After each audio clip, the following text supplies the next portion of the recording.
Hi, good afternoon, everyone. Welcome to this session on ONDC, and how ONDC is solving the problems of the industry and how to log on. We have on this panel Mr. Shirish Joshi. He is the Chief Business Officer for ONDC. We have Mr. Marichi Mathur, who is heading the F&B vertical for ONDC. We have Anurag Katriyar, who is the founder of Indigo Hospitality, who is our trustee and past president of NRAI. And we have Murli Krishnan, who is the CMO and co-founder of Wow Momos. Uh, I know in the last few weeks, everyone's been reading a lot of articles and tweets about how ONDC is changing the way people are doing business. Uh, for everyone, let me first explain ONDC is Open Network for Digital Commerce. And as we go into this session, first Anuragji will speak about why this is so important for the industry. After that, Murli will speak a little about his experiences of ONDC as he's been one of the network partners who is logged on. Marichi will then run through a presentation about how F&B works on ONDC and what it's about. Shirish will take that too, and we will then open it up to Q&A.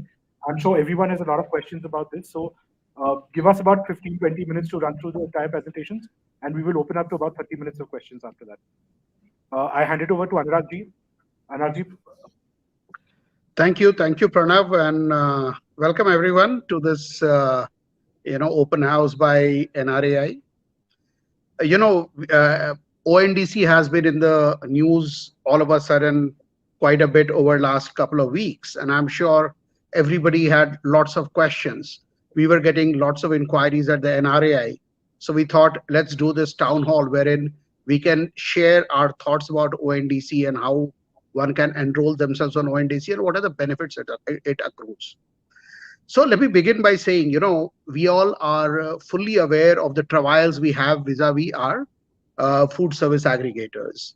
And, it's a battle which is ongoing. We have been trying hard to make money by working with the aggregators. Now, before I say anything about ONDC, let me clarify that ONDC is not something which is here to compete with Swiggy or Zomato. It's an alternate source for conducting home delivery business for the restaurateurs at a much better price and on much better terms.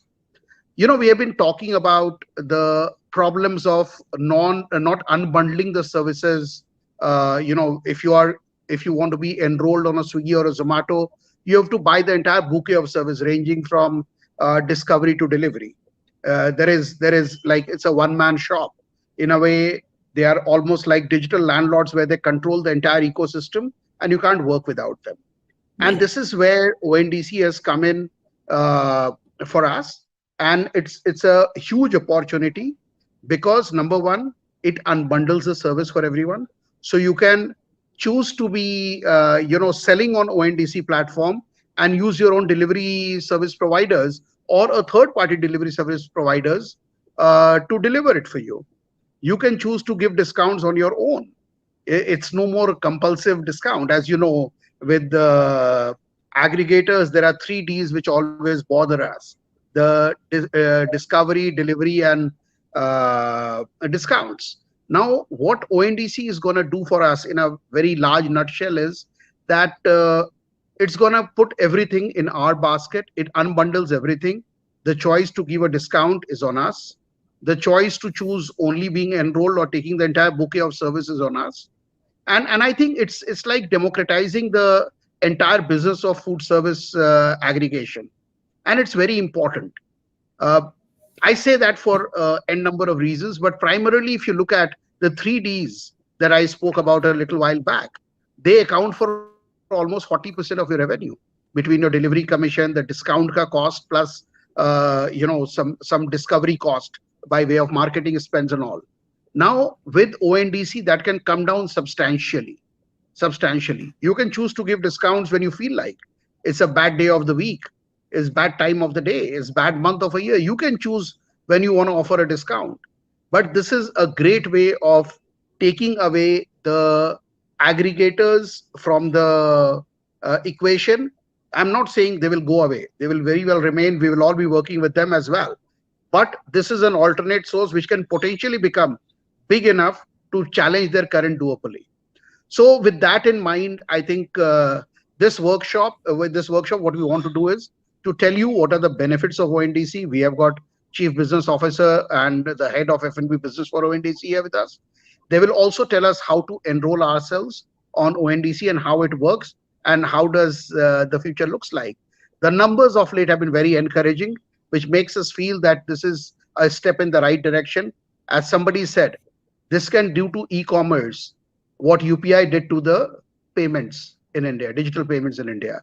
So, uh, with that thought, I'm gonna end my address, and I request all of you to listen carefully to the words of wisdom by the guys who are running ONDC and understand how it works for everyone. Thank you. Thank you, Anuragji. Murli, I hand it over to you now. Uh, a short note about how Wow Momo has plugged into the network and your experiences from that, please. Yeah.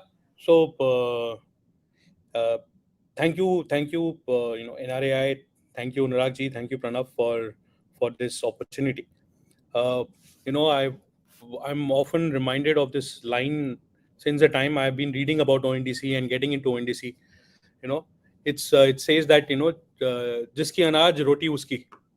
So I think this is so true for us when it comes to ONDC. It's my grain and my own roti. I'll make a roti out of it or a fajita out of it, right? So that's what ONDC is doing to us, and which is a wonderful initiative.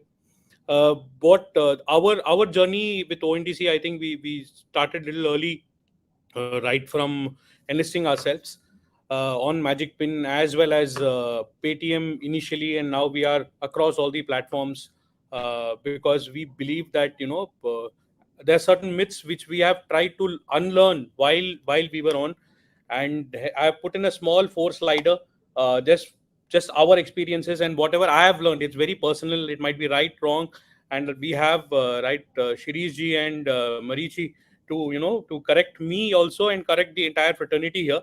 So I would spend 5 minutes in just taking you all through my thought process and our thought process. So can I change the slides here? Yeah.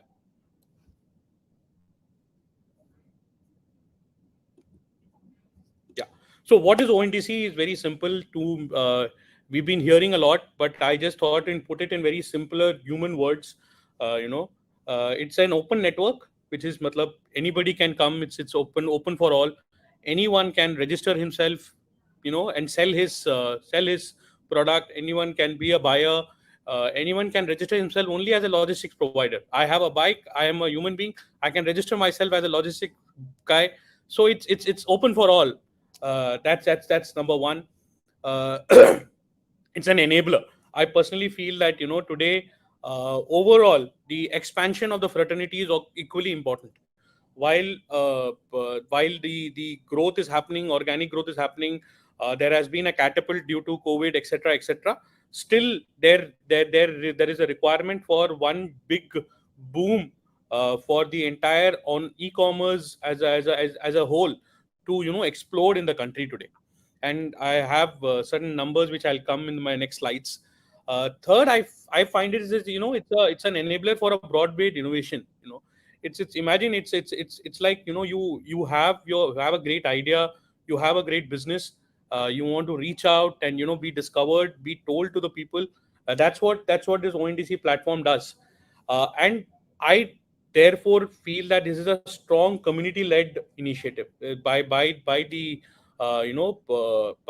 ONDC as a network itself is for the community and for the fraternity. Hence, all the actions are for the fraternity, right from its for us, right from number sharing, data unmasking, right from owning our own delivery if required, right to owning the knowing the customer, owning the customer real time. It's happening for the first time in us with ONDC, and that's what we are seeing. What I have also put in the next slide is what is not ONDC, and this is all myths which I have completely broken to my own prism. I have broken. The team who've been working in Momo has realized on this, that this is not an application or a platform. Okay, yeah, but this is definitely not something that is by central government, and someone is working as a central intermediary. No, it's an intermediary. It's not that. It's a very simple, like I said, previous slide, open network. If you have a great business, register yourself and work out. There are buyer app, there are seller app. Register yourself with a hardcore selling app, and do your own commerce, and keep the terms of your trade in under your control. That's what this is doing. Obviously this is not a medium to help digitize business. This is not अपना अपनी दुकान open करने को आपको help करने नहीं यहाँ पे. It's not a digitizing or helping you to digitize your business. It is not that. It is not a tool. It is not an AI. Nothing. It and You are responsible for your product, and no one else, no third party is responsible for your product. So if your product is, and the entire, I'm sure both Marichi and Shiriji will take you through the refund and the entire processes in this call. So it's your responsibility. आपकी responsibility है. It's your headache, and it's not a government body or platform. We are not talking about it's a pro or con. We are not talking about it. So this is what I feel that ONDC is not, because I entered this entire ONDC conversation with this thought. And what is this? What is the promise? For us, what is there? What is the strong promise for us? Is number one, increase reach. Where I was just going through the numbers. Around 700 million internet users, and there are only 30 to 40 million, monthly average user base for Swiggy and Zomato today, right? For both the aggregators. So, and I'm sure in that there will also be overlaps. So where is this different? Where how are we 1/10? And that is what, to me, I see ONDC as. ONDC is here to take that 30-40 million day, monthly user base to a 400-300 million monthly user base. That's what ONDC is, and that's the power of ONDC. And the power of ONDC is not only limited to the large players. It is actually will be unleashed when the smaller players wake up to this, right? A second is, it is increased discoverability. Yeah. Where and I personally feel that the day I realized I want to get into this entire ONDC conversation, I ensured that Wow Momo, Wow China, and both and Wow Chicken, and all three brands are present across all the platforms. Be it a Paytm, be it a Magic Pin, be it a Phone Pay pin code, or to now I'm having conversations with all other ONDC enablers, right from a Misho to everyone, because that is what I feel will is the moat of the entire initiative, is that आपकी visibility को expand करना है. That's what is all about. Increased profitability. No, who doesn't want this cream? Yeah, we all wanted this cream. We all wanted this another. Like Anurag ji said, that someone to come and cut the 4 Ds. I would added one more D, which is the D should come in the first, which is demon of delivery, demon of discounting, and and the entire the 4 Ds needs to be completely controlled. And I am not saying that everybody is here to do commerce and everybody should make enough, but we should not be making enough at the cost of other businesses. There are businesses which are suffering a lot at the ground level. It is, I think, for me, I look at this in a very simple manner. ONDC has leveled the playing field, and it will only be propelled more and more as and when we are inspired, and we are inspiring more and more people to come onto the board. Because here also there are a lot of bucket list that needs to be kicked well, right from who's going to build the logistics, how strong can we create our own logistics in ONDC. This entire conversation of ONDC being a boom will only be a boom when we all start believing in ONDC and coming onto the platform, right? Then and to me, the two most important pointers beyond profitability is, how am I making my business very highly insightful, and that's and how am I increasing stickiness for my brand. And therefore, when I say insightful, I would cover like how am I becoming data ready. That is what I think restaurants' first job is.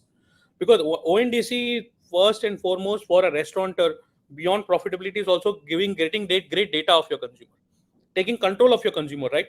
How are you going to become data ready? How are you going to ensure that you are hyper personalization by personalizing it?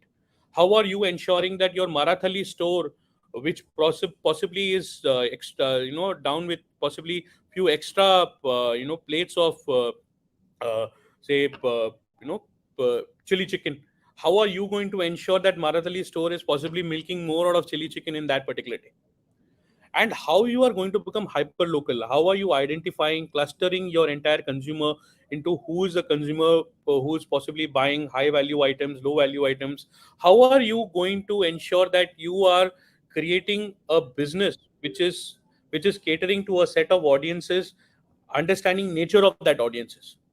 And like I said, that visibility increment is should be your first and foremost priority. Be present in all the ONDC enabled partners, because that is going to give you a mightier strength. And if you have, say, a great logistic system in house, then empanel yourself as a logistic partner, or empanel yourself as a seller directly if you want. Have a conversation with the ONDC team, ONDC experts, and maybe that's when you will start, making most out of your own business. And fifth point, which I personally feel that every single restaurant should now start practicing, because a lot of thing from our previous listing, previous aggregator experiences, a lot of listing logic, visibility logic, and all was templatized. But here you have to create your own template. So when you are creating your own template, you will have to work around with strong intuitiveness. How strong, how easy is your cataloging? How well you are stacked? How descriptive is your imagery? Those things will be mattering a lot, because you will not have a template to come and take care of your listing and take care of your onboarding. And therefore my next slide, which is, because I am very I believe that it's very important for marketers also to understand the might of this platform. I personally feel that these are the 5 things which I am practicing at my end. Number one, my catalog.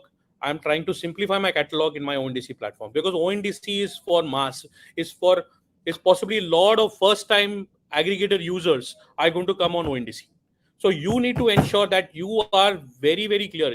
He might not even know what is a right swipe and a left swipe.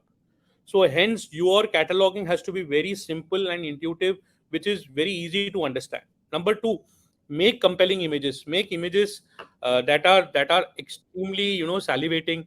You Here you don't have that 30-40 rule. You don't have multiple rules, but here simple. जो दिखेगा उसको he is expecting you to send that in the delivery. To ensure that your images are perfect. Top of search is very important, because you're going to be part of a marketplace. You're not going to be part of an aggregator, right? So therefore, ensuring that your tags, your meta tags, your the keywords which you're using in your menu and all are perfect. Therefore, you will reach a TOS, which is top of search. And fourth point is performance marketing. Please, please, please invest in the platform first. That is more important. If you are on Meesho, if you are on Paytm, if you are on PhonePe, you are on Magic Pin, ensure that you are talking to all your partners together like a key account manager, ensuring that you're taking enough bit link from them, so that your performance marketing can lead on to that. Even if one SMS you send should be, those SMS should have links of that ONDC partner, so that your business stays with you, your business comes to ONDC, correct? And pricing to be audience driven, yeah. And understand, and like I kept on saying, that we are not here to voice for a discount war. It is not about how sasta we are on ONDC. That is not the mode. At NRAI, we believe that we are here to create. Everyone is here to create profitability. Nobody is here to nobody is here to burn. So hence, it is not a discount war or a price war. It is in it is hyper localized, smart consumer pricing. And thank you. That's my most favorite slide. Thank you, These Murli. are all my personal experiences. And Pranav, over to you. Thank you, Murli. Thank you. Really informative. Uh, we hand over to Marichi now, who will take us on a short presentation about what is ONDC and take it from there. Thanks, Marichi. Okay, thank you. Let me just share my screen.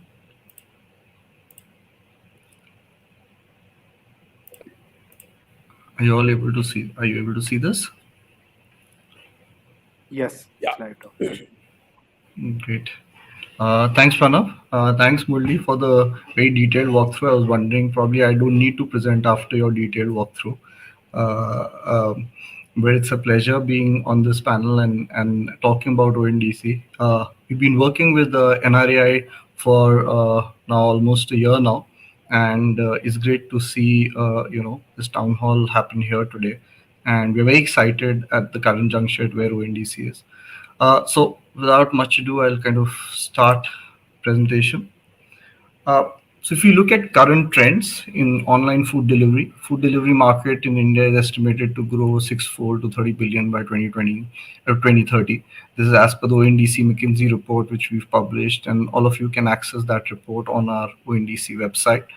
I think rapid adoption of cashless and contactless payment will also help fuel the growth to the next year because that's a very key component of the digital commerce space. Restaurants, due to margin pressures, are increasingly exploring direct to consumer routes. Cloud kitchens are helping restaurants to open and explore new towns, cities, localities, and expand their footprints. And I think the big one also is going to be, and I think Murli already touched a bit about it, was how online business, the growth of online ordering will start seeing hyper targeting at very pin code level. So you will be able to start targeting very pin code specific demand and trigger some of those pieces. So restaurants, and I think I'm preaching to the wrong choir here, but restaurants are facing numerous challenges: high buyer acquisition costs, marketing spends, understanding legal compliances. This becomes tricky, especially for smaller restaurants. We get asked a lot of questions around taxation, the legal compliances, etc. In terms of what is required. Access to a wide consumer market for a restaurant is critical, which is currently controlled essentially by a few closed black boxes, which are the platforms. Access to data is something which has come out very strongly, and a lot of you have spoken about it, and we've heard this through numerous interactions that data is very critical because it helps the restaurant plan, which is currently not available. Food delivery is again concentrated in our in metro tier one. So how do we kind of scale it to the next tier of cities profitably? Small restaurants find it difficult to digitize. How do I digitize? Who will digitize? The whole managing of that order process, etc. They need a little more hand holding. So that's one of the pieces which is there. And logistics, I think the biggest Achilles heels for online food delivery is logistics, and we've seen of late, with surge in demand in the metros, we are already seeing certain gaps on the logistics side. So how can we kind of look at ways in which we enhance logistics and create logistic options where more and more players, partners can come in and help solve that? So what ONDC has been designed very clearly is to offer multiple choices, and I'm now talking more from a seller perspective. A lot of choices for sellers to decide what are their terms and conditions, what they want to sell, when they want to sell, what is the pricing they want to keep, what are the offers they want to run. So that whole piece to give the retailers to the restaurateurs back that control, which is currently missing. Discoverability of buyers and sellers without having to be stuck with where you are listed. Can discovery be made size agnostic? Can it be the smallest to the biggest seller can have discoverability without having to worry about which black box they are connected to and which they are missing from? And I think opportunity for smaller players, smaller e-commerce players, to kind of come together and build the entire e-commerce value chain, which is currently quite tricky because if you have to do all the elements with demand generation, supply aggregation, fulfillment, it's a costly piece, and it creates a barrier for smaller players to come on board. If you look at how current e-commerce works, and this is just representation, buyers, sellers, and logistics sit within black boxes, right? And there are proprietary protocols within those black boxes which allow, and black boxes I mean platforms, allow sellers and buyers to interact with each other. But buyers of, say, in this example, platform one cannot access sellers of platform two unless the seller of platform two is also listed on platform one. So this creates closed ecosystems and it does not allow cross pollination between platforms. So ONDC protocol has been built with a very basic premise, which is to enable unconnected entities to come together and be able to communicate with each other. And if you look at the left of the side, and I'll try and explain this a little better, is you think about how email works, right? It doesn't matter which is your email client, whether you're using a private email client, you're using an official email client, irrespective of your email client, you're able to send and receive email and communication, and you can send it to anyone across the world. What allows that to happen is an open protocol, which is the SMT protocol, which allows emails to go there. So think about ONDC as an equivalent to an SMT protocol, just like in the SMT protocol allows communication to freely flow between all interconnected entities.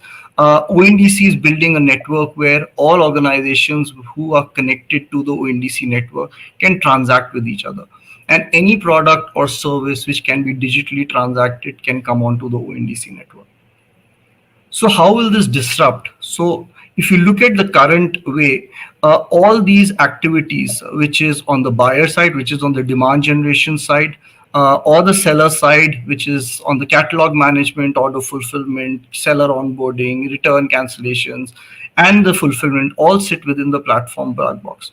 Now think about a situation when all these three core activities, which is demand generation, supply aggregation, and logistic fulfillment, can be debundled and can be created into standalone activities.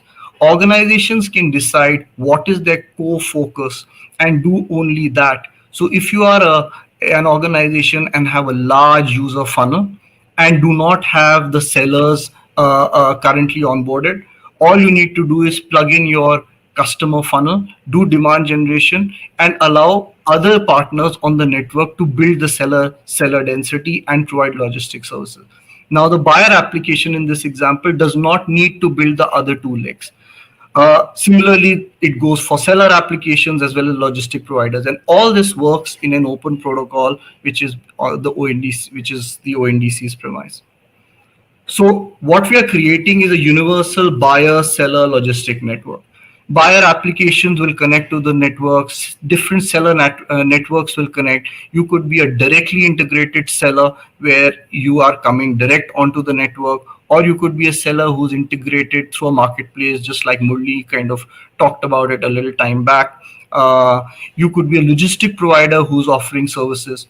The beauty of ONDC is that all these players can independently offer their services on the network and only offer services which are their strengths. They only need to connect and do an integration with the network. Once an organization does its network integration, then it does not need to do one-on-one connection with all the network partners. As new network partners come on board, the interconnected network partners will be able to transact with each other. So what this means is that if seller app A in this example is done its integration with ONDC network, and it is currently have buyer app B, A, and B, tomorrow when buyer app C, buyer app D, so on and so forth go on live on the network, they do not need to one-on-one do any integration. All those buyer app nodes, the moment they connect onto the ONDC network, will automatically be able to discover all the sellers which are on the network. So seller nodes, buyer nodes, all will become discoverable by each other.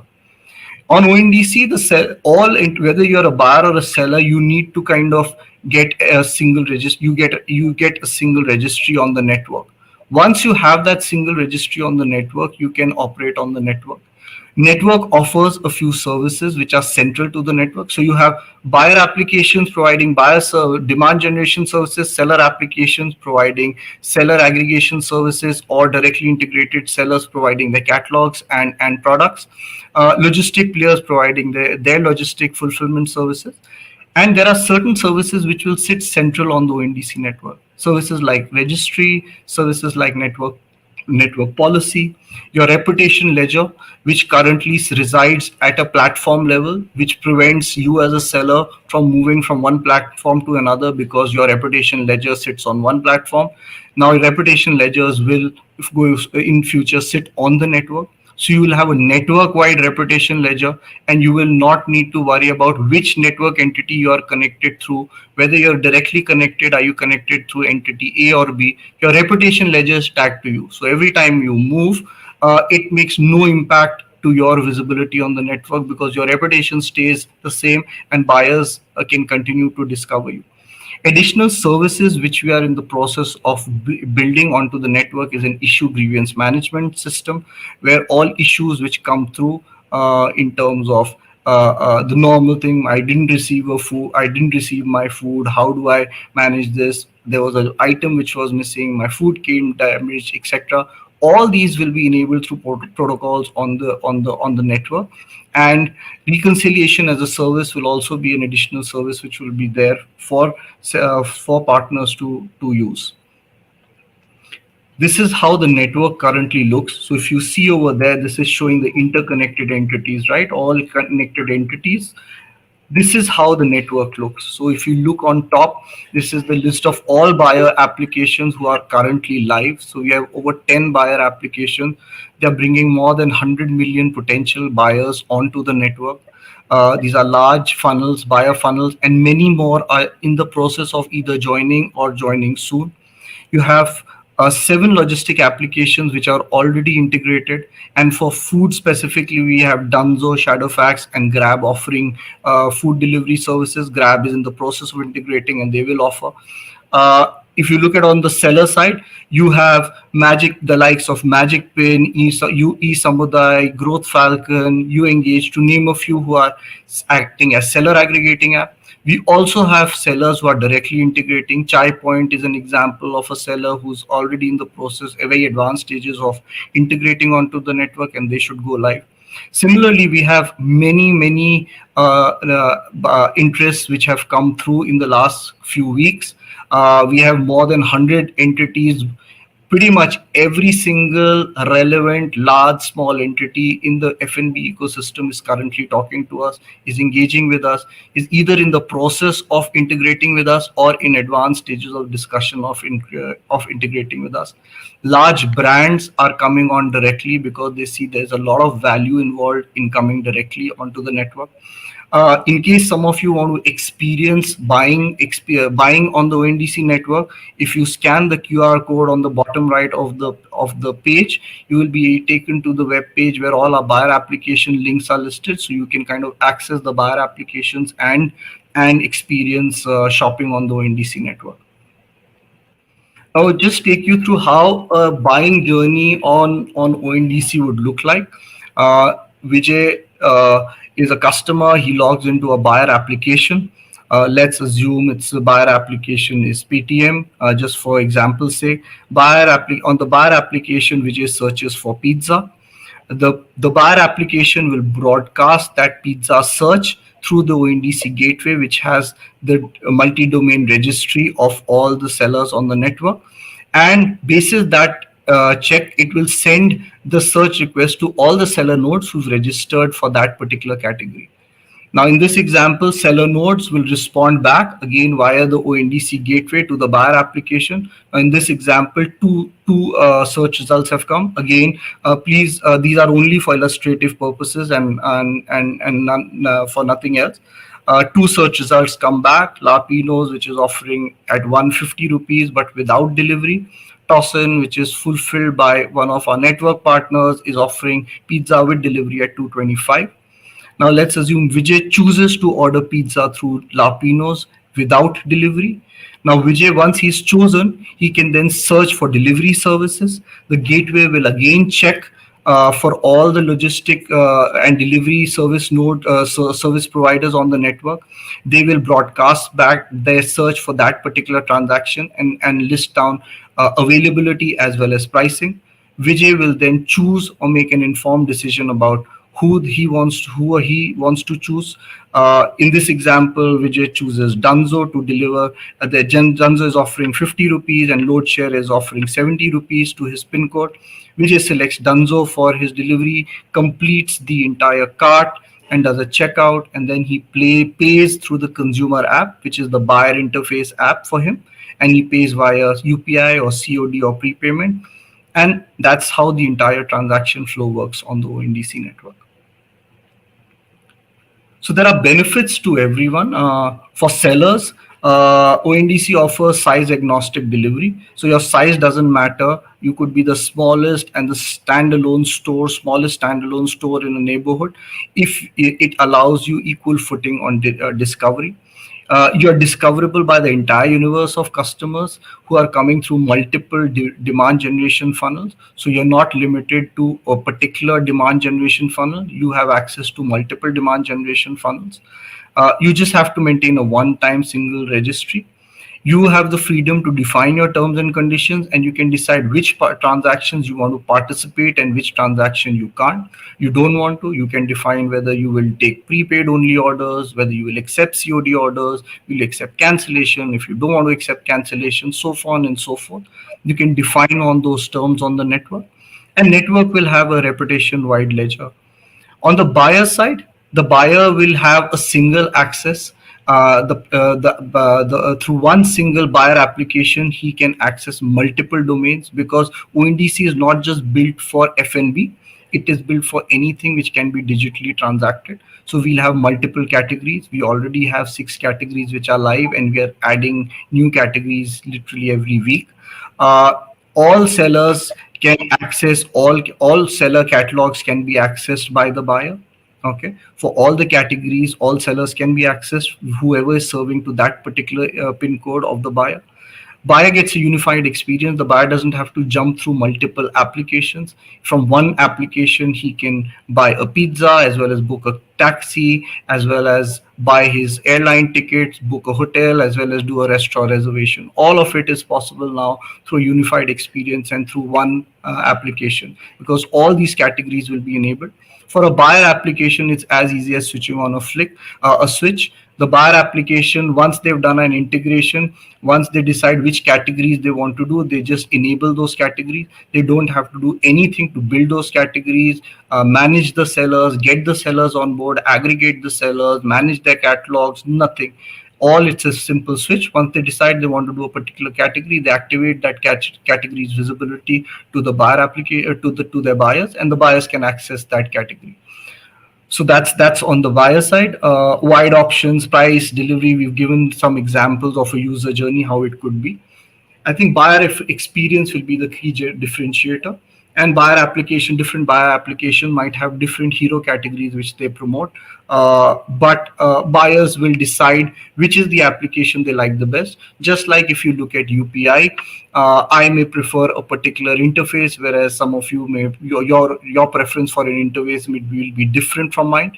But irrespective of which interface we use, we are still able to transact and send money from one account to the other. Essentially, it's the same principle on ONDC. If you see what is ONDC's impact now, we are now have 35,000 plus sellers.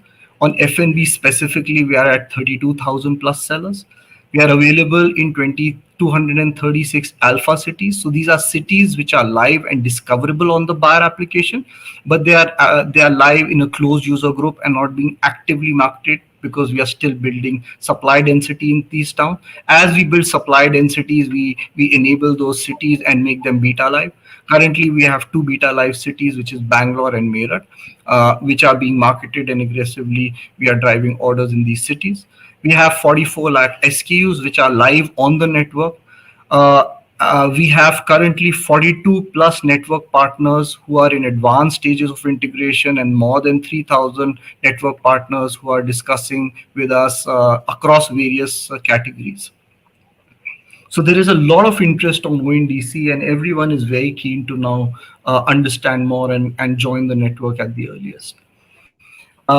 Murli again captured this, so I'll not spend too much time. I think the most important part to understand is we are not a platform, so there is no app which you can go to an app store and download an ONDC app.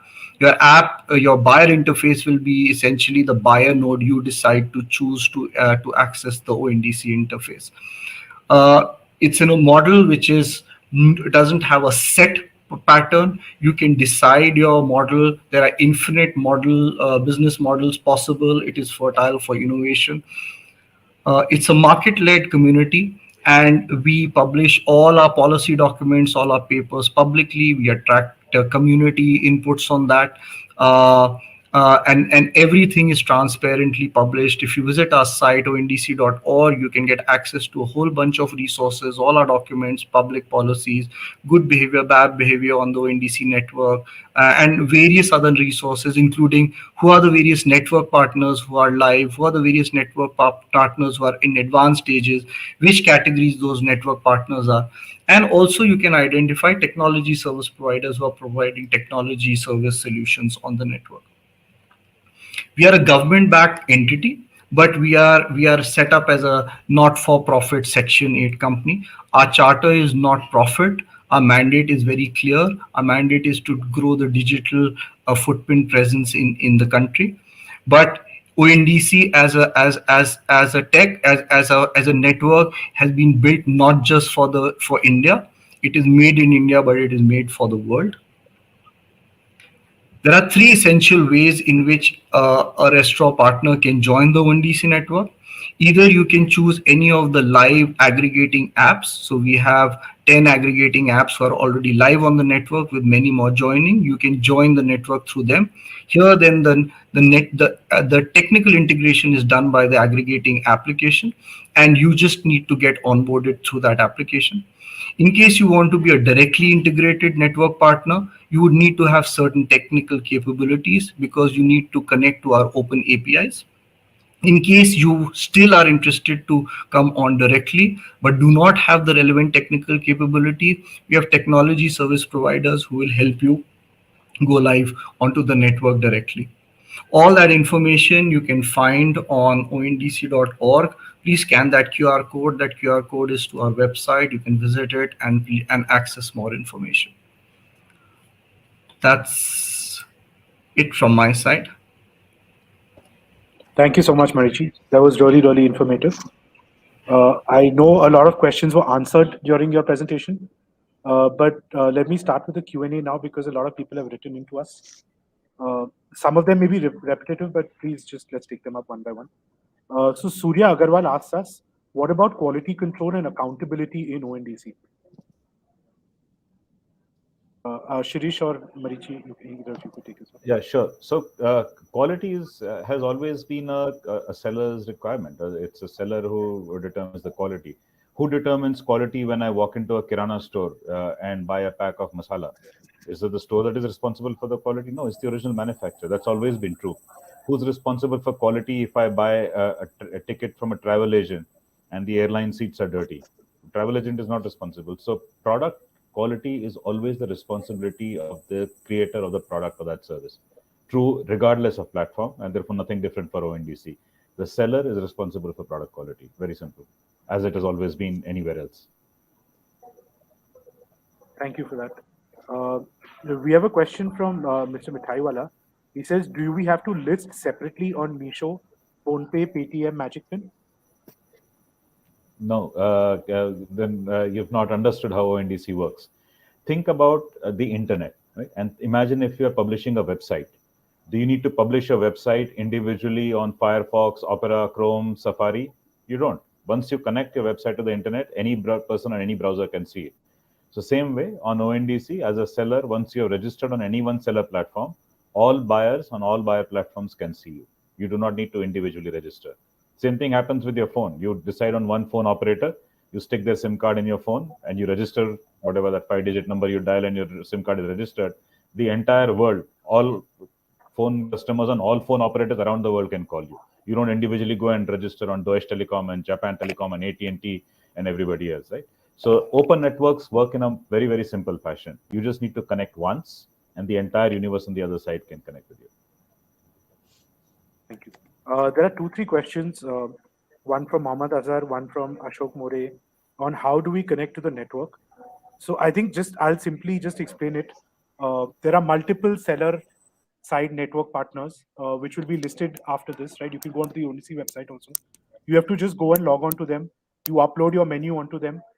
Many of them are also POS players. So we're going to have Paytm, Paid Pujar and the likes coming onto this. There are some of the order direct players like Thrive and DotPay who are now going to come on to ONDC. So the minute you uploaded your menu in many of these platforms, that menu will automatically go through from that player to the network. The network will then list it on all the seller partners, which are the Paytms, PhonePays, Mishos, and you will be live. Both these network partners have to do is just fulfill the terms of engagement of the network. So all you need to do is just look for a network partner on the seller side, and you can onboard. One question which is from Mrinal Verma is about what about the customer grievance handling? So customer grievance handling is very simple. The customer raises it with the buyer application, and the buyer application over the protocol relays that if it's a seller issue, sometimes it may be a buyer application issue. Maybe payment has been made and order has not been confirmed. That may be a buyer application issue. But if it is relates to the seller, then the protocol has the API calls by which that can be relayed to the seller, and seller can respond with redressal.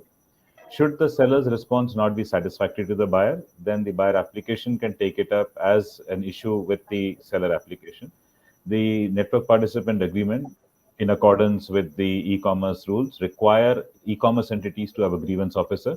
So if software to software it could not get resolved, then the grievance officers will interact by phone, email, or by whatever means they've established as contact points, and they will resolve it. Now, in traditional e-commerce, currently, also the same thing happens. You as a buyer are working with the marketplace. So you raise the issue with the marketplace, who raise it with the seller. So again, you have two parties involved in existing e-commerce. You have two parties involved in ONDC. What's marketplace in the existing e-commerce structure is a buyer application for purposes of in the ONDC structure. Perfect. There's a follow-up question from Shankar Kasirajan. Currently, there are 10 seller apps. In the future, it could be thousands. How do we as restaurants choose the right seller app? What are the criteria or differentiators between the various sellers? So there is no easy answer, and there are many kinds of services in which such a wide variety would be possible. If you have a child who becomes a schooling age, there are hundreds of schools in the city. How do you decide which school to go to? So you will figure out your own inquiries, you will ask friends, and you will figure out a way to filter. Some may not be available to you for whatever reason, etc. So you eventually boil it down. But what the real point is that when there are multiple choices, then the ability of any particular platform to demand you to comply goes down. And so you will then be able to, as a buyer, you will have a lot more freedom, you will have a lot more power than currently, where just a couple of applications basically control your application, your access to a large pool of sellers. So the power will come back to you rather than you being dependent. Right? What happens if you go to, let's say, if you go to buy vegetables and you go to a neighboring vegetable market, there are 50 vendors. So now what can an individual vendor do? They can't play games with you. If they try and overcharge you, you'll simply go to the next one, if not the next one, if not the next one. So when there is multiple choice for the buyer, then the buyer automatically has an inbuilt protection. Yes, you do have that question on. So if you go to the Sabji Mandi, who do I buy my gobi from? Well, you look around and decide who you want to buy it from. The point is, it will be your decision, not some intermediary who's telling you, no, you can only buy from this party and nobody else. So follow up to this, Shirish, if you can just throw light on portability within the network, right? How you can port from one seller network partner to other seller network partner and keeping your reputation intact. Yeah. So the principle is again like website, right? So today I might host my website on one particular platform for whatever reason. If I think it's not stable or it's not providing me good service or it's too expensive, I can just simply move to the next one. And if let's say my website was built for certain search optimization, transporting that content, I'm still optimized the same way, and so somebody searching for me will still find me. It doesn't change. So that's the search capability on the internet. Now, on ONDC, the reputation is linked with the seller ID, not the port through which you're connected. And so if you change the seller application through which you're connected, doesn't matter, because you have an identity, you have your own KYC, and so your reputation is tied with that, which actually creates an inbuilt incentive for the to build a good reputation, because now they can't hide. You can't simply go to another platform because your identity documents are same. Your address of operation is same. And so you'll end up not being able to hide a bad reputation. But if you have a good reputation, then you can carry it wherever you go, and it's not dependent on the party that you're connected to. So if a seller application is not providing you good service, you can simply shift to another one and lose nothing. You will still have access to the entire universe of buyers. So nobody's single-handedly controlling that, okay, if you don't go through me, you won't get the buyers. Today, in closed platforms, that tends to be a risk. So sellers now can own the asset that they have created. Remember, reputation is created by the seller. But in the current system, the reputation gets locked inside a platform. And when the seller goes to another platform, they have to start from zero. So their own effort is locked away somewhere else. It's no effort on the part of the platform. The reputation is created, but they kind of host it and they lock it up. So it's your asset. You've created it. It's available to you to benefit from network-wide. Thank you. I'm actually going to club two questions here. We have a question from Karan Kabu, which says that how do you intend to advertise on ONDC to the masses? And sellers will enroll, but how are buyers going to come on board? There's a second question which also talks about, won't this lead to seller apps charging for discoverability and top positioning? If I think both of these you can cover together, maybe. Okay, so seller apps don't have buyers. Seller apps are simply connecting their catalog. So how will they charge for discoverability? Seller apps can't charge for discoverability. Discoverability charge, if at all, can be charged by somebody who has an audience. So sellers are simply putting their catalogs in. Can you just read off that question again, Pranav? So I'll just so basically he's asking if I need to advertise on the network, right? I'll be advertising on a seller side, a buyer side network partner. Sure. So Okay. what is the logic that they have to this thing to ensure that my listing comes on top? Okay, so the entire notion of advertising in a shopping platform has been driven by the current market structure, where a couple of players pretty much dominate the entire landscape. So if you think about how brands traditionally spend money in the pre-digital era, brands actually spent money only in one place, which is just media that would build awareness amongst consumers, and consumers went to some shop or the other and they bought. Very little advertising was done inside the shop. Yes, you would hang up some dangler and some poster, which was not very expensive. Sometimes brands would take one particular shelf for display, which was also not expensive, and you will decide. The stores will not decide where you will do. So if one particular, let's say, I have a face cream that I'm putting up in one medical store, and the medical store says, "Oh, my display is 50,000 rupees a month," you'll just go to the neighboring chemist store, and the shoppers who are walking by are seeing all display windows, not yours, right? So the ability in a multi-buyer application scenario to command unique audience is zero. Audience can just simply go to any other buyer application and do it. So today on my phone, I have 4 or 5 applications that are currently live, and in another few months there'll be another 4 or 5 that will come live. Now, if any seller has to reach me, which of those 10 applications will they pay to reach me? They can reach me through any 10. So why will they pay to anyone? And why will anyone be able to charge? So this whole behavior that we've got tuned to is because 3 worlds are where people are spending money. Today, brands are spending money to build awareness through whatever media they're choosing, digital or traditional, whichever way they're doing it. Second, they're spending money to buy their own brand as a search term, because once awareness gets built, people search. And if your competitor buys a search, then your advertising spending is driving their traffic. And then through search, when you discover shopping platforms, then in the shopping platform, again, you're paying money for third time. So brands are actually spending money 3 times. And I expect that over a period of time, the second, third spends will start to come down, because each buyer application is a search tool. Therefore, no one search entity is really controlling the search universe. And second, you have many platforms on which through which you can get to the same shops. So a shop has no reason to spend money on one particular buyer avenue to use. So it will go. I think the power will move back to just brands and manufacturers talking directly to consumers, and the shopping network being completely democratized and not being able to command any additional value over that, or at least not as much as they're able to do today in the current structure. Sorry, I'm just interjecting here once. Isn't there like across like all the, say, today smaller brands use SMS as a very important tool, and small marketing exercises like WhatsApp exercises as a tool. There is no unified brand link which we can promote through these WhatsApp links, so that they You can can. they can click on that link. You can. So you can provide a deep link, and in the SMS, if you embed that link, then when the customer clicks, forget going to your store. They can directly go to the cart with the product already added to the cart. Right. So now every advertising that brands can create, if they, let's say, embed a QR code, or if it is in digital form, a link, then you can directly move from advertising to sales without requiring any interaction with a particular platform to get.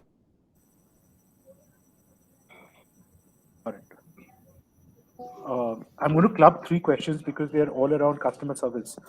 So Ashok More asks, what if my product is lost during transit or damaged by a delivery agent from the ONDC registered platform? Mrinal Verma asks, what will be the turnaround time for any refund process, which usually is the concern for customers when they order through aggregators? And Gautam Dandekar asks, what about incomplete delivery, wrong delivery, or refunds? Okay. So refunds is straightforward. At the time that the customer is buying, you will be told if it is refundable, returnable, cancelable, etc. It will be very explicitly mentioned. You can click on the terms that the seller has put. So you will be fully aware as to what the terms are at the time it got signed. Now, seller, this issue around seller is a buyer issue and a seller issue. Buyer is what if I get the wrong product? Sellers are worried what if customers start playing naughty and return perfectly good products them back to claim refunds or wear clothes, take pictures or whatever and send back. So the complaint is on both sides. The simple principle is the terms and conditions involved. So buyers will know what terms and conditions they are operating with, and basis that, let's say there's a returns window, they'll be able to do it. Sellers, meanwhile, also declare what is their method of validating a return. Some sellers will say, yeah, simply return it. Some will say that send me a picture, I will validate that it's my product, and then you can send it back. Platforms do that today. If it's high value item, a seller might say, my delivery person, when they come to pick it up, they will validate it's the correct product. So in mobile phones, people will match IMEI numbers or some such thing to make sure that what is being returned is valid. So the good news is that ONDC is coming at a time when e-commerce has been around for many years. And so a lot of these things have been solved for. And anything that has a solution is also available on ONDC. So whatever practices have existed to enable these exist. Now, refund timings are more related to whatever is the banking turnaround time based on what is the method of refund created. So that will not be any different than it is today. Great, now, there were three questions. Did I answer all parts of all questions, Pranav? I'm not sure. Yeah, I think most of it was about refunds, and I think most of them were covered, yes. There's one which talks about, can you please give an indication on the payments that restaurants need to make for ONDC services? And there's another question from Vijay M, which asks, what are the commissions for various models? All right. So currently we don't have the full-blown model, but assume a future state when even payment on delivery or cash on delivery are also enabled, which will be fairly soon. So now in that scenario, we have one of three parties can collect the money. In most cases, it will be the buyer application collecting the money, because often buyers are selecting a cart out of multiple sellers, and it's just simpler for buyer app to collect one collective amount and settle it with everybody else. So that will be the most likely scenario. But conceptually, a buyer app can collect the money. A seller app can also collect the money. There'll be some buyer apps which may not want to handle payments. Or the third is where the payment is going to be on delivery, then the delivery company will collect the money. So one of these three parties can collect the money. They have to settle with the others. That's the basic payment one. ONDC does not handle the money. This is between the apps. ONDC only facilitates creation of the transaction, enables through the protocol the transaction records to get created, and the terms and conditions are embedded with them. After that, it's a bilateral settlement between the parties, which again, if there is an issue, then there is a mechanism to capture that and address that. But it's now whatever payment gateways they've enabled. So if let's say payment on delivery is enabled and the delivery company has enabled only cash, then the customer can only pay cash. If the delivery partner has enabled cash and UPI, then the customer can pay by UPI. So what payment method can be done is really dependent on the entity that is collecting the money. And of course, at the time the customer is checking out, they will know which of those payment tools they are able to or not able to. And if, let's say the person only has credit cards enabled for whatever reason, and the customer can do net banking, UPI, cash, but doesn't have credit card, then they will not close out that card, and the sale will get closed. So nothing very complicated. The payment is handled by the commercial entities, not by ONDC, and really depends on what they have embedded in the system. Got it. This is a very interesting question from Dimple Trivedi. It says, does the ONDC have a business verification system to ensure cyber fraudsters don't create duplicate brands, which traps the end users to buy from the identical fake brand? Okay, there was one other question in the earlier one which I didn't answer, so I'll come to this fraud part. They were asking how much will ONDC charge. So ONDC currently is not charging anything. That does not mean it won't charge anything forever. So ONDC is a not-for-profit organization. We are a private sector Section 8 company. So right now our shareholder funds are sufficient for several months more to come. and if need be, we will have the ability to raise more if we need. We do think that long term, of course, everything is not going to be funded through shareholder funds. Eventually, we'll have to have a model by which our ongoing expenses are recovered. We don't need to make profit, and we'll always be a lean organization. So in the long run, we expect two kinds of charges, possibly. This is not a declaration that this is what we will charge, but we envisage possibility of two kinds of charges. One is like when you take an internet domain name, right? You pay a registry fee, and that URL is yours as long as you're paying that annual charge. So we anticipate a similar registry maintenance fee of the participants. It will be very, very nominal on an annual basis. And as a percentage of transaction for even a moderate scale player, it will be very, very negligible. So that's one. The other charge we might levy is a very, very small fraction of a percentage per transaction. And when we're doing billions, even a very small fraction will be enough to recover our costs. So the principle is to keep ONDC costs currently zero, even when we charge to such a minimal that it will never be a roadblock for even for a small seller to do e-commerce. So that's kind of general principle. Now let me come to the current question, which has to do with frauds. The responsibility of frauds is not on ONDC. Right? So if I, let's say, on tele-banking, if I sell a fraudulent flight ticket to somebody, the phone company is not responsible. So the seller who is engaging in that fraud is the party that is responsible. When there is duplication, brands have to trigger action. That happens even today. So brands have to say that my copyright is being infringed and address it. And that happens even in creative services. If somebody has created a tune and another singer does it, no platform can do it. The person whose original copyright is will say, okay, that tune resembles what I've done, and I'll file a case.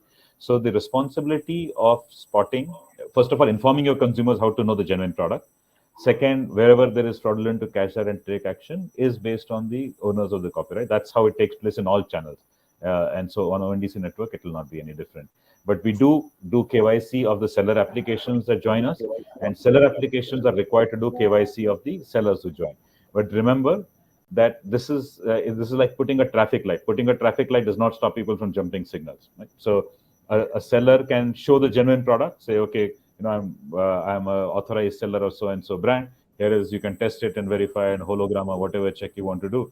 After I'm registered, then I can start selling the fraudulent one. So there is no system that can stop a wrongdoer from doing wrong. Therefore, the mechanism has to be the policing mechanism and catching mechanism. That's not ONDC responsibility. That falls to the parties that currently do that on any online. Got it. So I think this answers another question asked by Vibhu about what about the delivery riders verification? You said earlier that any logistics partners will have to do that. So they will have to check he has a driving license, his identity is done, etc. So they will do all that. Yeah. Okay, perfect. Sorry, I'll just come in for a minute. Essentially, from what I understand and what Shirish has been trying to say is, understand ONDC is an enabler. And transaction is between two independent parties, and all these responsibilities of verification or anything lies with the parties involved in the transaction, not the platform. Am I right, Shirish? Yes, absolutely. So I think that answers at a larger basis what lots of people are asking. It's a transaction which is happening between a buyer and a seller, and ONDC as an enabler is just making sure things are happening smoothly over the platform. Got it. There's a question about sort of business restrictions in terms of products like tobacco and cigarettes. The policing question. So first of all, our network participants, all respectable organizations that we have validated, have signed an agreement that includes that they will obey all Indian laws. And so whatever is not permitted, if they start selling that, then they're in violation of law, which they have signed on to obey. So that's how it will get controlled and checked. Got it. This is a question about sort of the beta phase of network. So 2-3 people have asked that, can you brief us on ONDC's plan to expand into tier 2 cities? Also, ONDC gives access to the database to the sellers, unlike aggregator platforms. So if you can elaborate on that. Okay. Another question was, okay, you can take this up first. Yeah, these are very different questions. So one is the database question, but before that you had another one. Yeah, it was about the expansion into tier 2 cities and availability of riders in tier 2 cities. So we're actually gone deeper than tier 2 also. We've gone into rural areas as well, because in a disaggregated, decentralized one, a seller can come from anywhere. So one of our shareholders is SIDBI, and SIDBI funds and supports lots of micro enterprises, many of them in rural areas. One of them is a foundation called Mandeshi Foundation, which has brought 8 lakh rural women entrepreneurs on, into operation, taught them basics of branding, packing, etc., opened Jandan accounts, installed QR codes. So they were doing the physical commerce. Now some of those sellers have started joining our network. So forget tier 1, tier 2, tier 3 cities. We are now into rural areas as well. And that's how this network should be, that sellers could come from anywhere. What was the next question? Can you just repeat that, Pranav? The availability of riders in tier 2 and tier 3 cities for logistics. Over a period of time, it will grow. Now, we have to remember that ONDC is simply connecting various kinds of services. So people have to stop thinking that there is only one way to do business. Today, there is essentially two kinds of delivery systems. There is the hyperlocal, where a rider goes to the service creation point, like a restaurant, picks up the food and goes and delivers directly. So it's a point to point. A lot of kirana gets delivered hyperlocal, so that's also point to point. And then there is the intercity, where an item gets picked from a seller's location, goes into a hub, goes into sorting, goes to another hub, then to another hub, and eventually out for delivery somewhere else. Right? So that's the other system. But there are many other systems today. And ONDC, in theory, can allow all those systems to get connected to our network. So one of the most cost-efficient food delivery systems in the world, I would think, not just country, is the Dabbawala system of Bombay. Somebody can just simply connect the Dabbawala system to the network, and at least in Bombay, you can do food delivery at a very affordable way. No way are the middle class Maharashtrian Gujarati families in Bombay spending 60 rupees every day to send tiffin to their family members. So you have an efficient system. You have a 4 rupee item like a newspaper delivered cost efficiently to you every morning. Now, 3 hours a day, you have this extremely efficient system. What happens to it for the rest of the day? Can we figure out a way to get the newspaper delivery to do lunches and dinners as well? If somebody can figure that out, you'll have it. So don't look at only the existing solution to be replicated many times and brought to the other one. You can have village level entrepreneurs in a bullock cart or on a bicycle also doing delivery. And if you can connect them, that will become a cost efficient way. So tap into local capacities, and that's how it will take place. So don't expect city clad 10,000 rupee a month salary on Honda scooters going and delivering from one village to another. It could be a very different mode of transport that will take place. Correct. A question by Akar Akhani. He asks, like restaurant ratings, can the same be implied for choosing seller partners? As in, will the seller partners or the network partners also have ratings, which will enable someone to choose between them? Yes, they will. They will not only have ratings, because ratings are judgmental, they'll also have performance history. So what percentage of, let's say, the total sales of all the sellers on them have gone without a complaint? How many of those complaints have got resolved? So that's objective performance information. So that information will be available for buyer applications as an input to decide how they want to make what available or visible. This is a little tricky question from Faisal Tayyab Ali. He asks, aggregators generally do not allow differential pricing on the other platforms and push back the same. How do we manage that? Say that again. Aggregators do not allow? The current aggregators generally do not allow differential pricing on other platforms and push back the same. Most of them have price parity clauses in their agreements with them. So how do we manage that? Oh, very simple. Yeah, the seller has, this is because each platform is a closed universe. So there are multiple instances, and therefore what this law is saying that make sure that your instances are the same. Here, I have no multiple instances. I, as a seller, have one catalog on one seller application. I'm visible to everyone. It's just that one catalog. It's parity by design. That's like saying that my website should show the same content on all the browsers. Of course, it will. Why will it not? No, can I add something here, Shirish? No, Yeah. sometimes the pricing decisions anyways lies with the seller. As a restaurant, at what price I want to sell in my restaurant or outside world is totally my outlook. To answer your question, Faisal, I think this is not something which anybody can enforce upon you. Your pricing decision is yours. At what price you want to sell, because the business models of each platform is different. What you spend on ONDC versus a Swiggy or a Zomato or any other platform is totally different. So I don't see that as any challenge. There is nothing called price parity that can be enforced. It's against the basic competition laws. But I'm not sure if that's what is being asked here. And I I think think that's the people need to question. understand. I think people need to understand the construct. In the current e-commerce situation, where a seller will have a completely independent presence on each of these, therefore, in theory, they can present a different pricing for the same item. But here, that facility itself doesn't exist. Right? You're registered as a single catalog. All the buyer applications are pulling from the same place. So there is no multiple instances on multiple platforms as a situation, No, Shirish, and I think the therefore the question was more to do with the other aggregators, because the price parity is a problem with them. See, okay, now I understood. I understood. Okay, so so the that's people why who I are said on let me answer aggregators, that. yeah, okay. Thanks for that correction. Yes. Yeah. So if that's a constraint, yeah, they can't be No, that's not a restricted. constraint. Faisal, you can Yeah, be rest assured that's yeah. not a constraint.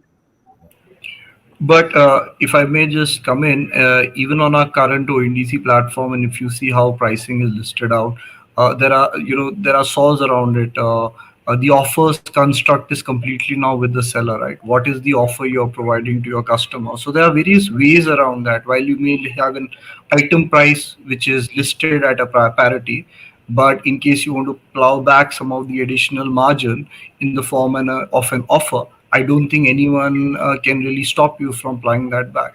And I think that's something which is completely up to each of the seller to decide what is that they want to do on the network. And No, remember, Marish, you're absolutely right. we But I barely think begun. fundamentally, there is nobody can dictate my pricing strategy as a restaurant. Is the question. There's a point I'm trying Yeah. to make. My Absolutely. pricing, my product. Simple. Yeah. So apart from this controversial topic, I'll go into a simple question. Sankar Kasirajan asks, if a seller app charges 5% and B seller app charges 10%, and I'm enrolled on both, how will the network choose the seller app? Will I be charged 5% or 10%? Network I will think not it's a choose.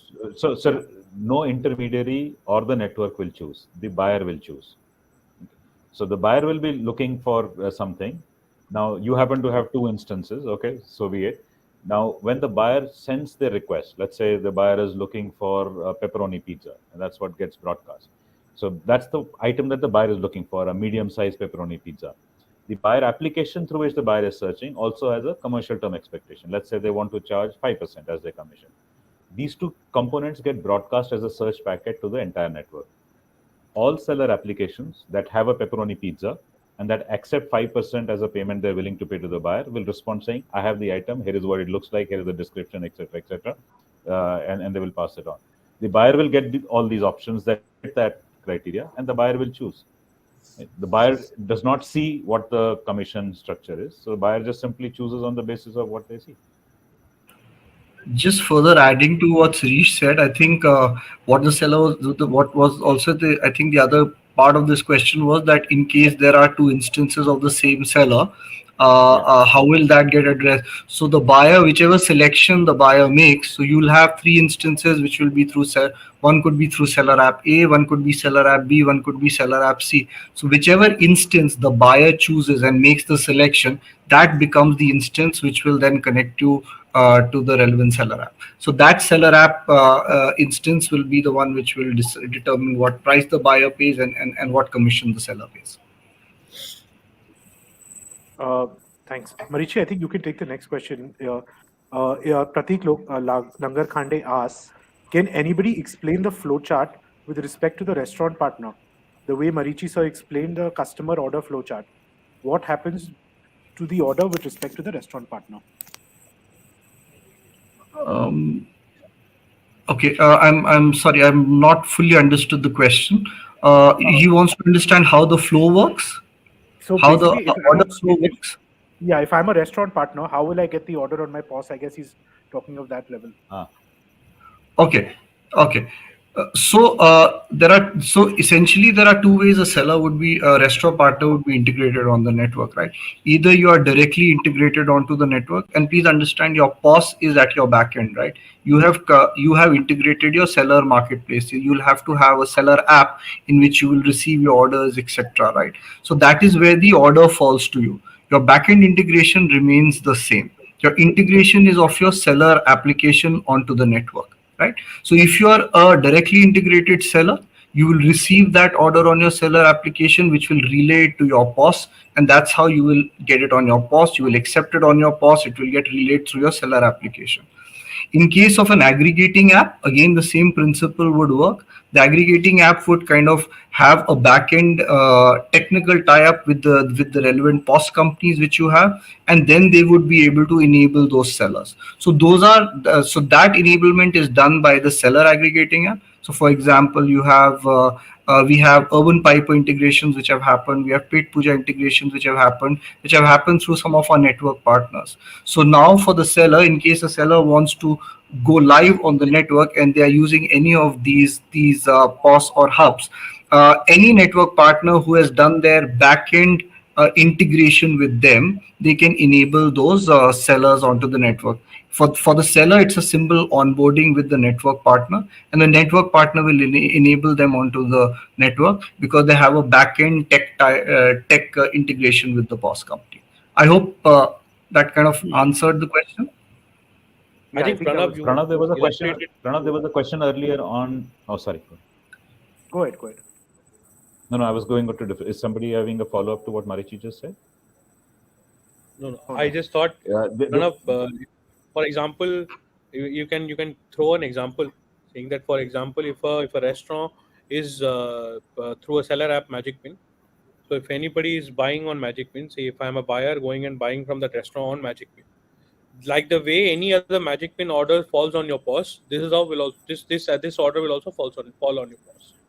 And if you have, say, your own say app which you have registered, trying to go directly register with ONDC, whenever there is a buyer purchases from your own app as your own app, the way your own app orders are integrated with your POS, the way they fall on your POS, that's how they will fall. So the falling of the order is the same like any other order that we are doing.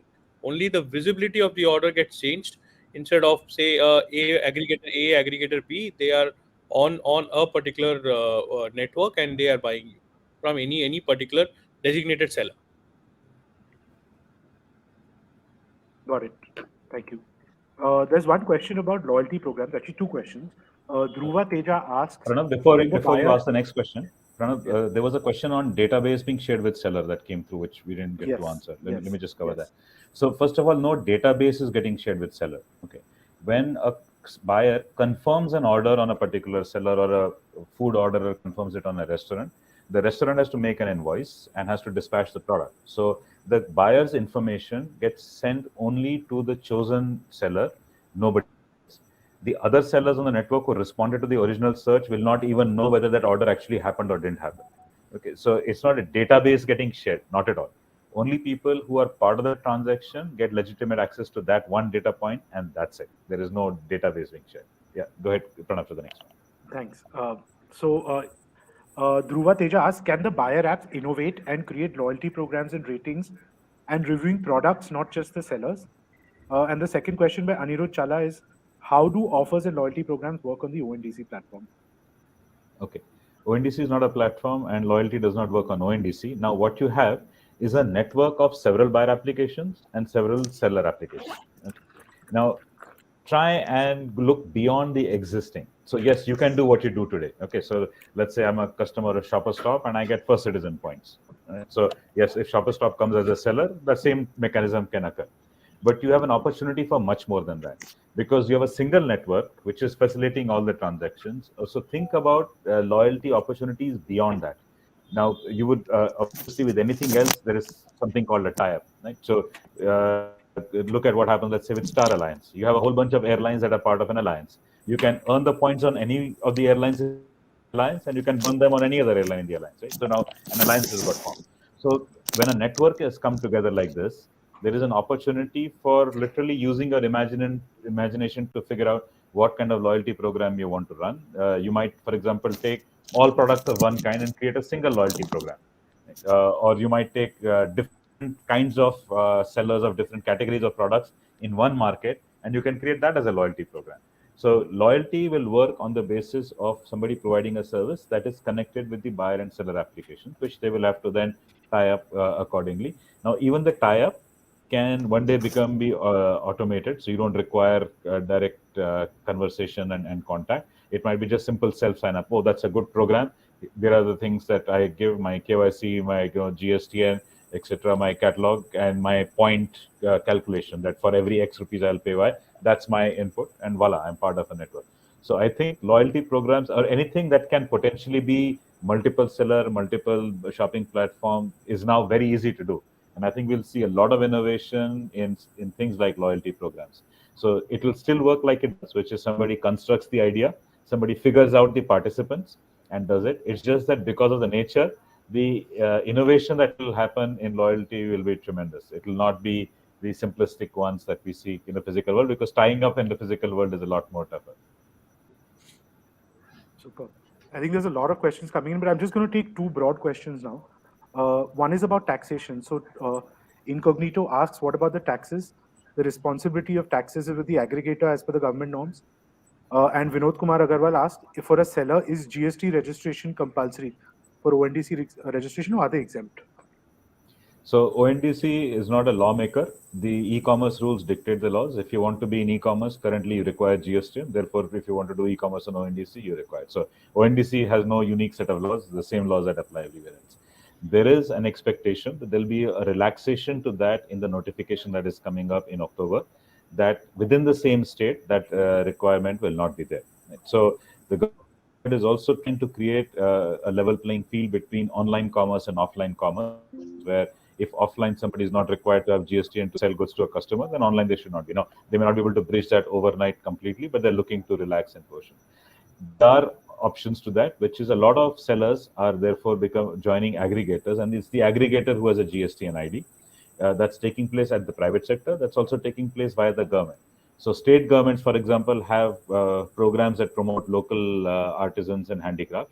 So UP government, for example, has a vehicle called UP HDMC. So UP HDMC is the responder seller on the network in terms of accepting the order and responding back to the network. But the actual maker is some artisan in some town who gets relayed that information, who will then through India Post send that to the customer. So people have found intermediaries to solve that. But yes, the law is the law. So currently law says that GST is required, therefore GST is required. In October, if as expected that relaxation happens, and it will happen across the board, it will happen on e-commerce platforms, it will happen on ONDC also. Taxation, I'm not the tax expert, but the final seller is and the customer is where the GST gets established at what has to be paid. The commissions will be a service that is charged to the seller in terms of from a taxation standpoint, and therefore a tax will apply on that commission part. So it's a little bit complicated. I'm not the expert. My suggestion is, if you really want to understand, either consult a CA. We do have a guidance document, but again, we provide that as a guidance document. So this is territory where devil is in the details, and we are not the persons to answer. But it's the same law that applies anywhere else. So there's nothing unique or different about laws to ONDC. We're in the same country that everywhere else is in. Thank you. And just last question, I think we'll just sum up the entire discussion. A lot of people have asked me, is Paid Puja a registered seller application? And there's another question which asks, which aggregator apps have already been onboarded?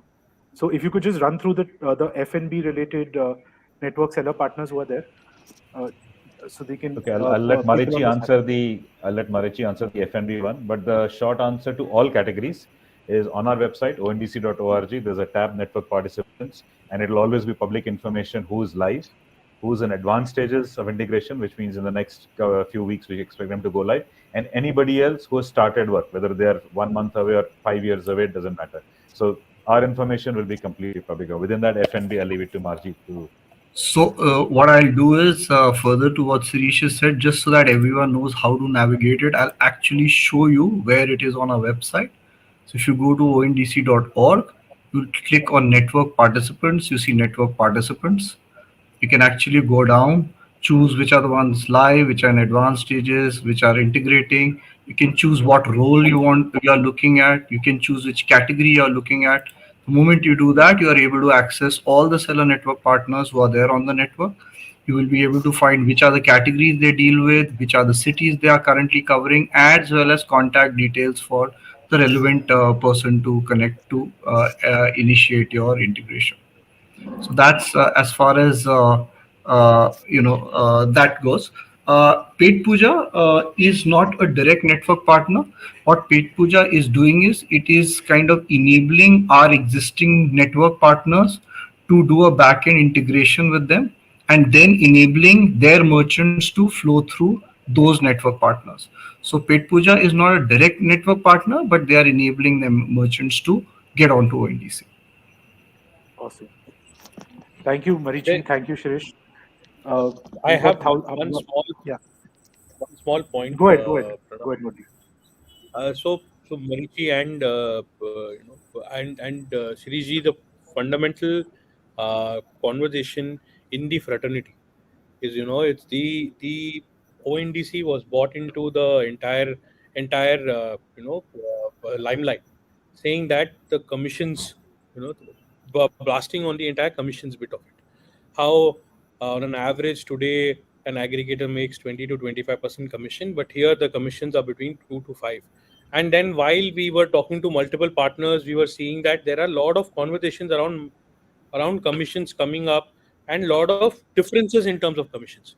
Any pointer from your end, what you guys have envisioned the commission structure for a restaurant is? So we have not, and we expect market forces to determine that.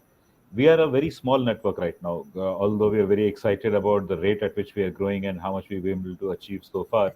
But we're still we're still tiny, and so as we grow rapidly, I think the commission structure will evolve. I think people will see that the incremental effort of supporting incremental transactions is not much, and so the multiplicity of participants and that growing scale will drive from a competitive standpoint to a very, very efficient structure. So we don't have a point of view as to it will be X percent in this category and Y percent in that category.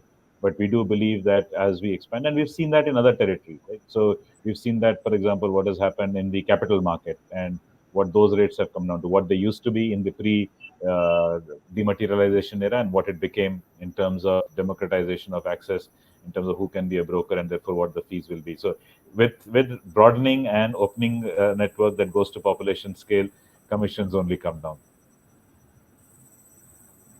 Thank you And for people that. still make money. So I don't want any of the potential network participants here to feel scared. Oh my God, commissions are even lower than current aggregators who are also struggling. So the cost structure itself is different. And the reason why we feel that it'll happen also is because it's sustainable.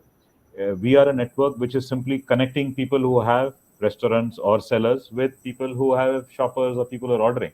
So there's no acquisition cost anymore. Suddenly you've connected everyone to everyone. You've taken that out of the system. You've taken commission significantly down. So once you start doing that, automatically it becomes more efficient for people to operate with than than the current alternative. So it will be a leaner, more efficient structure than the current options. Thank you, Shirish. Thank you. Anuragji, one last word from you, and then we take you to Sagar for closing remarks. Thank you, Pranav. See, to all the fraternity partners out here, all the restaurateurs out here, please understand what people buy is our product. And any platform, for it to succeed, it's important that more and more of us are available there. Today, if the partners were not there, the strength of Swiggy and Zomato, for example, is drawn from the fact that we are all there. Otherwise, people are not consuming technology, they're consuming a product. Similarly, and for this very reason, I would urge every restaurant here to explore the possibility of getting onto the ONDC network, not as an alternative necessarily to Swiggy and Zomato, but as an alternate source of doing food delivery business. It is going to be very, very important in the long run. And I would urge everyone to seriously consider joining the network and spread the word around ONDC. Thank you. Thank you, Anuragji. We have Sagar with us, who's the current Vice President of NRAI and co-founder of Wow Momos. And Sagar, can you give your closing remarks? Sure. Thanks, Pranav. Well, Anuragji, completely concur with you. I think, like Shirishji said, ONDC is a new network. It's very tiny at the moment, but to be very honest, it's providing large hopes to the fraternity because I think it's going to be a game changer. So I think thanks to Shirish ji, thanks to Marit ji for taking out time and making this entire session so insightful. Thanks to the other panelists. Well, I think it's quite clear that ONDC does provide is a path to profitability for the fraternity and does provide that level playing field. I think most importantly, let's keep the P&L side aside. Most importantly, with the aggregators, we sell our products. We don't get to know our customers. In this case, we get to know our customers. So there is no consumer masking, and I think that's a big step forward. I think very insightful session, and thanks to the audience for asking some amazing questions. I think the FNQ was more and more insightful. I think as we progress and as the platform grows, as more and more restaurateurs come into the ONDC network, I think this is going to be a larger force, and in a way, it makes us Atmanirbhar. It is something which is, maybe it's not just an open network; it's an open platform for restaurants to come out there and actually create that level playing field. So thank you so much for Shirish ji, Marish ji for taking out time and coming and enlightening us and giving us those insights. And I'm sure this is going to be helpful. And this is just the beginning of our knowledge sessions when it comes to making your delivery business more profitable. Enabling the fraternity to go out there and actually make money out of delivery. Because at the moment we are at the mercy of aggregators, and somewhere this mercy is about to end. So I think it's a good start. A job well begun is half done. I believe you jump from 1,000 orders a day to 10,000 orders a day very soon, and I'm sure this 10,000 orders a day will go to lakhs and lakhs. So wishing all of us the very best.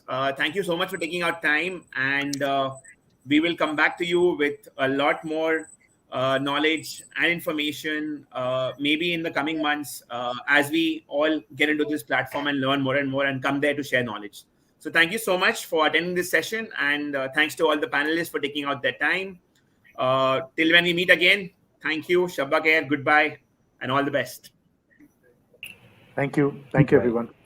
Thank you, Sagar. Thank you, Shirish. Thank you, Manish. Thank you, everyone.